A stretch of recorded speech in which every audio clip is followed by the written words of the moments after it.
சென்ற ரமதானில் எம்மோடு இருந்து இந்த ரமதானை அடைவதற்கு வாய்ப்பு இல்லாமல் மரணித்தவர்கள் எமக்கு தெரியுமா?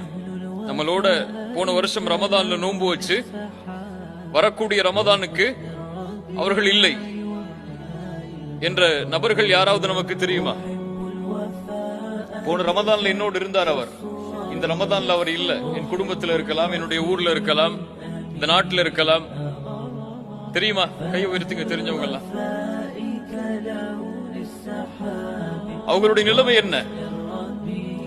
இதே போன்று அடுத்த ஆண்டும் ஒருவேளை இந்த கேள்வி கேட்கப்படலாம். அந்த கேள்விக்கு உங்களில் பக்கத்தில் உள்ளவர் உங்களை நினைவு காட்டி கைகளை உயர்த்தலாம். அல்லது அடுத்த ஆண்டு இந்த கேள்வியை கேட்பதற்கு அல்லாஹ் ரப்புல் ஆலமீன் எனக்கு வாய்ப்பை கொடுத்திருப்பானா என்று கூட எனக்கு தெரியாது. யாரும் அதில் உறுதிவிட்டு சொல்ல முடியாது.